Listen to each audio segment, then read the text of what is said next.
Mga gamit sa bahay pero unique ang mga design. Yan ang mga produktong makikita sa negosyo ng pamilya ni Ino Pagkatipunan. Mga functional sculpture kung tawagin. Ang mga obrang ito ay hindi lang magandang tignan. Magagamit din sa pang-araw-araw. Parte na ng pamilya namin ang pagbuo ng sining at ang sining ang bumubuhay sa aming pamilya. Silipin natin ang mga nagagandahang gawa nila Ino at ipagmalaki na ito ay gawang Pinoy. Yes! Ngayong umaga, mga kabarangay, mapalad ho tayo dahil makakasama natin si Ino. Ayan, hi Ino! Ayan, kumusta ka Ino? Hello po, magandang umaga ho. Ikaw na ang magbigay sa kanila ng apelyido mo, Ino? Pagkatipunan po. Yan! Apelyido, Pinoy na Pinoy! Unang-una, gusto naming malaman, ano bang ibig sabihin ng functional sculpture? Ang isang hong functional sculpture ay isang likhang obra na may kaukulang gamit o pakinabang, lalo na ho sa ating mga bahay. Oo, ito na, para mapakita namin sa inyo kung gaano kaganda, kung gaano ka-functional yung kanilang mga ginagawa rito, no? Unahin na muna natin dito, halika, baba tayo dito. Ito munang napakagandang upuan na to. Ang ganda-ganda. Okay, Ino, ikwento mo sa amin, paano nyo binuo itong napakagandang upuan na ito? Ito ho, una ho, syempre, ikinokonsepto. Tapos ho, gagawin ikaw ang nagkukonsepto, no? kami ho ng aking tatay. Pwede ho bang sabihin mo anong pangalan ng tatay mo? Agi Pagkatipunan. Sir Agi! Ikaw na talaga yan dahil sa napakahusay mo. Okay, so eto na, makikita natin dito, itong ating upuan. Ano yung mga ikinabit mo rito? Napansin ko parang walang mga pako-pako. Wala ho, puro ho kahoy ho talaga yan. Buhong kahoy. Isa-isa ho siyang ginagawa, per peraso, at saka ho i-assemble ng buo. Para... Tapos, sabi mo kanina, dinodrawing mo muna siya, parang binubuo mo muna siya. Ikaw ang tagagawa nun? Kami ho ng aking tatay, ini-sketch ho muna namin. Okay. At saka ho namin ine-execute yung pinakatrabaho. Kasi dito, pag pumasok ko kayo dito, iba-iba yung nakikita naming mga obra nila eh. Paano nyo kinikreate ng tatay mo itong mga sketch na to? Ano yung mga inyong mga, kumbaga, inspirasyon? Marami rin ho. Dahil hindi naman ho kami nawawalan ng ideya. Lagi naman ho pumapasok. Kaya patuloy lang ho yung mga gawa. Ginagawa ninyo. Ito, susunod natin. Ito. Ito. Ang ganda nito. Halika, Ino. Doon ka sa kabila, Ino. Dito ako sa kabila. Tingnan nyo ito. Ay, nako. Di ba ang saya-saya rito? At pwede to sa loob ng bahay. Eto, Ino. Sige, ito, Ino. Bababa na ako, Ino, ha.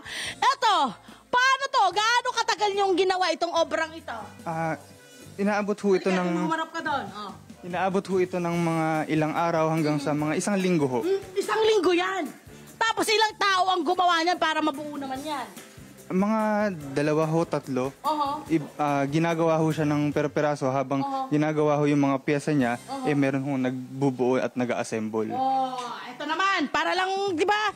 Ito, sungkaan, ha? Ito, kapi dito. Wala lang kami mga tantusan dito. Pero ayan, ito naman, gaano galing, no? At ang ganda ng mga kahoy na to. Parang matitibay. Anong mga kahoy ang meron dito? Mga ginagamit ho namin lumang kahoy. Mga old wood ho na rini-recycle namin, binibigyan ulit ng buhay. Ang galing nun. Gusto ko yung binibigyan nyo ulit ng buhay. Bakit kayo nagdesisyon na yun ang focus ninyo at hindi yung kukuha na lang kami ng mga puno kung saan-saan? Kesa naman ho pumutol tayo ng mga bagong puno, ito naman ho galing at nagamit na at matibay ho talaga siya. Paano nyo nakukuha itong mga magagandang kahoy na to?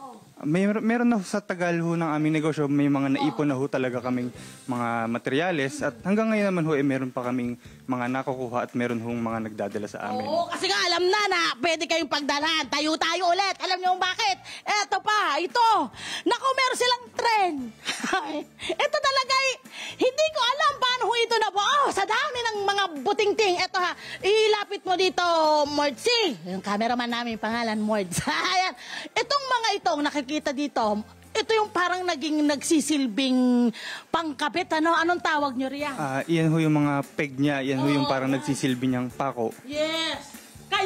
Kaya hindi nyo kailangan ng mga pako ng mga metal. Oho. Oo. Paano nyo na-create ito? Ang tatay mo ba ang nag-umpisa? Business na rin kasi nila ito. Siya rin ba ang nag-umpisa nito na dapat wala tayong gagamiting mga pampako o kung anumang mga metal? Oho, siya rin ho ang nagsimula na puro kahoy po talaga ang gawa namin.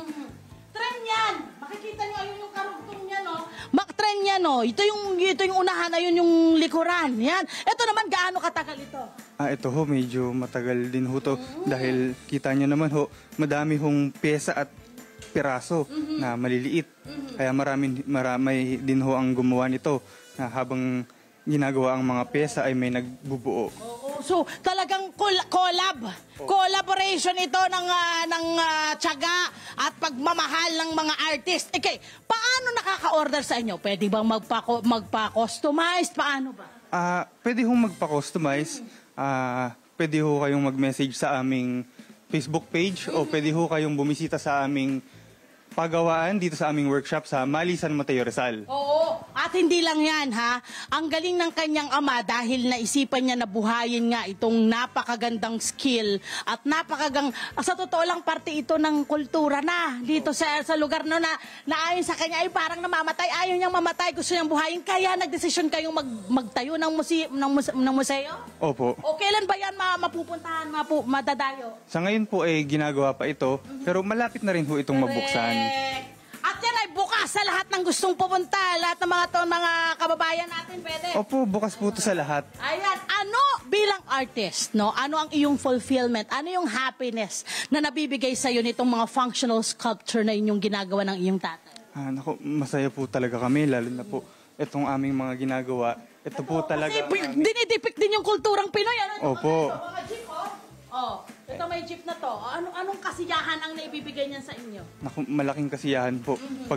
Pag nakagawa kami at nakabuo ng isang obra, alam naming pinaghirapan namin, pinag-isipan talaga, at nandito ho ang aming passion. Yun. At alam mo, ang kagandahan nun, nakatutulong po sila sa environment. Tsaka hindi nakakalungkot yung mga puno natin na pinagpuputol. 'Di ba? Kasi sila, ginagawa pa rin po nilang functional or kapaki-pakinabang yung mga halimbawa, yung mga lumang kahoy na minsan ay tinanggal lang mula sa mga bahay-bahay.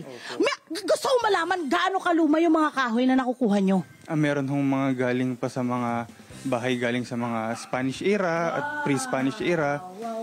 Mga lumang kahoy ho talaga. So pwede rin ho yung mga kababayan natin, mga kabarangay natin, kung gusto nilang magdala ng kanilang mga kahoy dito na nanghihinayang sila, pwede sa inyo? Pwede naman ho. Ayan.